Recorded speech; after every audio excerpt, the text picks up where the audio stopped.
Thank you for joining me for this presentation entitled Creating Pilgrimage Pathways for the United States.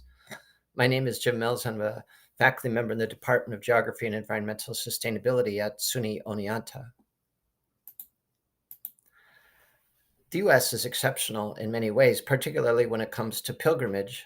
We have very few pilgrimages, destinations, and even fewer pilgrimage pathways in the United States. I find this to be quite unusual by historic and world standards. The main reason is that the majority of people in the United States have been Protestants, and Protestants have avoided pilgrimage. Martin Luther, the original Protestant, wrote, "All pilgrimages should be stopped.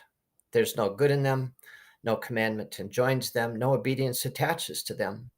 Rather do these pilgrimages give countless occasion to commit sin and to despise God's commandments." Well, the United States culture and religious affiliation patterns are changing. Um, More and more Americans are not affiliated with any particular religion. Um, and there's increasing numbers of Buddhists and Hindus and Muslims. The fastest growing group are the people who don't affiliate or don't associate with any particular religion, but nevertheless consider themselves to be spiritual beings and are often looking for embodied spiritual experiences. So I see that we have a great opportunity right now. There's increasing demand and certainly a greater acceptance of pilgrimage. And of course, pilgrimage has long been associated with healing. And certainly, given the events of the past few years, there's great need for both personal and national healing in the United States. I wrote a book called Pilgrimage Pathways for the United States, creating pilgrimage routes to enrich lives, enhance community, and restore ecosystems. It would be great if some of you have a chance to look it over before the symposium. But today I'd like to just focus on as one set of points. I advocate in the book that we should be creating a number of new pilgrimages, but these pilgrimages don't have to be like other places in the world. They should be tailored to our particular culture at this particular point in history. So here are 7 suggestions I cover in the book that could help guide the creation and planning of new pathways. The first is that the emphasis should be on the route versus the destination. This is already the trend at many other pilgrimages, such as the Camino, where many people either skip the cathedral or stop at the cathedral, but then continue on to the ocean.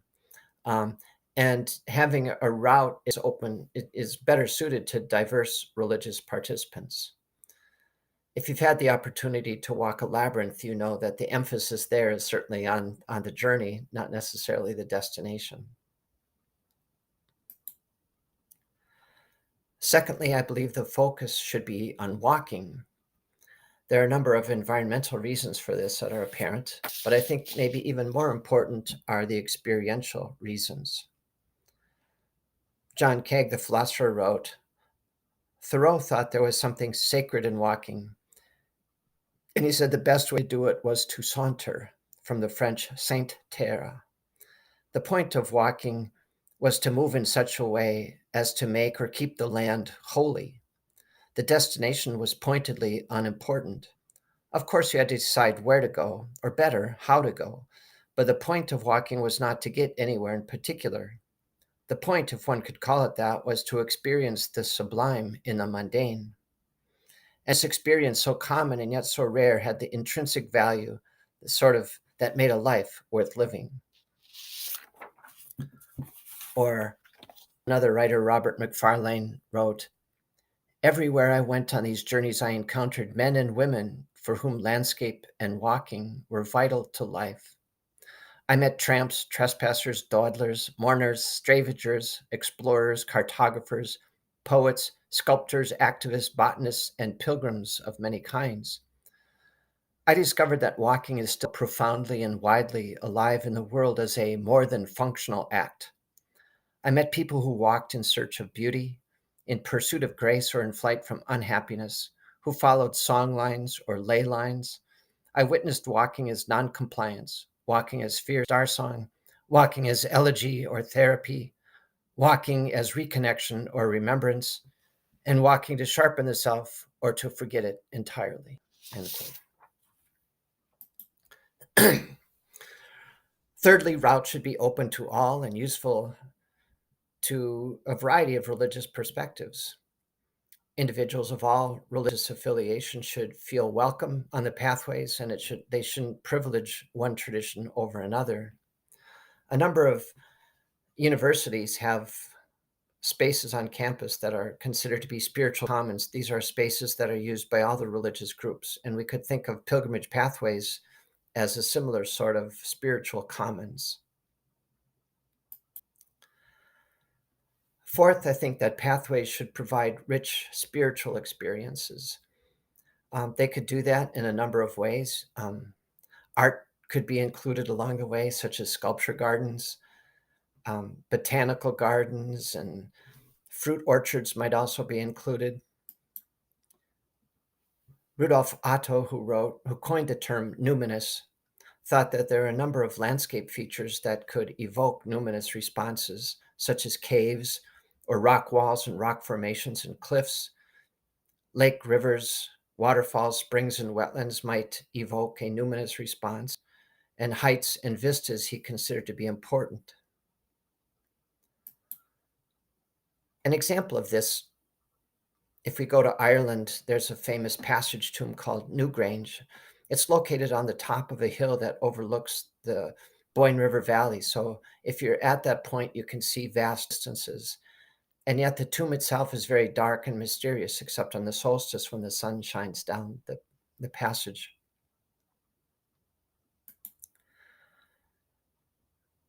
Many people have noted that pilgrimages are liminal experiences or could be liminal experiences. Um, but we might also think about liminality as a spatial feature. So things like edges and thresholds, bridges, fords could all be considered liminal features that would enhance a pilgrim's experience. Here's an example from my own research. In the Mississippi and Ohio river basins, in pre-Columbian times, the people built thousands of burial mounds. But the places they chose had a lot of liminal qualities. Here's what I consider to be a classic site. Sites are almost always next to running water. So in this case, you see a river here on the left, but they're especially located at places where there's a confluence of two rivers. So here you see a smaller stream kind of coming in and joining the larger river. And in this case, there are mounds, several mounds located right there. They're also at this place where it goes from being relatively flat to relatively steep. So this break in topography. So mounds very much are at liminal places and edges in the landscape. A different example, if we go back to Ireland and out to the Aran Islands, there's a famous feature called Dun Angus, and somewhere around 3,000 years ago, these people built this feature right at the edge of a cliff, presumably for some sacred or spiritual purposes. But people around the world find coastlines and shorelines and edges like this to be compelling and important. Here's a diagram that might illustrate some of these concepts. A hypothetical pilgrimage, you begin by walking through gateways, the liminal transition, and you walk through a sculpture garden, and you work your way to a high point where you can see vast distances that give you a sense of the numinous in the horizontal, the vastness, the sublime. You maybe have places to meditate, and you might find a place where there are water features, where the mysterium tremendum and could be felt. There might happen to be a cave. Maybe there's an altar located inside it or next to a waterfall. You could continue on. You could go along ridge lines that are sort of betwixt and between two different watersheds and pass your way through a cemetery, the passageway from this world to the next, a green cemetery, maybe particular, and finish by crossing over a bridge. My fifth suggestion is that these pilgrimages should be locally based. There are a number of reasons for this, some of them environmental, again, so you don't have to travel long distances. But I think more important is that many people can't travel 500 miles or 5,000 miles because they can't afford it or they can't get the time off work. And so having locally available pilgrimages is a much more equitable and fair situation. Having local pilgrimages also could help develop a sense of place and local stewardship and community development. But these routes could also be networked, so local routes could connect with adjoining routes so that pilgrims could walk 10 miles and then go on to the next pathway and go another 10 miles. So you could walk 10 miles or 100 miles or 1,000 miles, perhaps. The sixth is that these routes should promote social justice. They could do that in a number of ways. Where possible, routes could go by places that are significant in civil rights struggles, such as Selma or Seneca Falls or Stonewall Inn. There could be ways that pilgrims could volunteer along the way. Pilgrims could help fund social justice initiatives by pilgrim fees, for example. And these routes could also be planned so that pilgrims could witness the types of environmental injustices that are so common in the US today. And finally, I would say that these routes should promote environmental protection and awareness and restoration. Building pilgrimage pathways could be done in such a way that the type of environmental impact could be quite minimal, especially compared with, say, constructing a freeway. But beyond that, I think that maybe even more important, that by building these pathways, they could do much to restore ecosystems in a number of ways. And thirdly, these routes could help educate pilgrims and also help create greener behaviors. The Pad Yatra was a pilgrimage where people walked through the Himalayas, picking up plastic and garbage that had been there and learned a great deal about the impacts of them along the way. We could also imagine things like green cemeteries along the pathways that increase habitat, wildlife corridors, any buildings that happen to cater to pilgrims could be built to the highest green standards. Um, Pathways could incorporate stormwater retention ponds and so forth. Well, that's a very brief introduction to pilgrimage pathways in the United States or creating them. Thank you for joining me, and contact me if you'd like to share ideas or have questions or would like further information at james.mills@oneonta.edu. And thanks. I look forward to engaging with many of you at the symposium.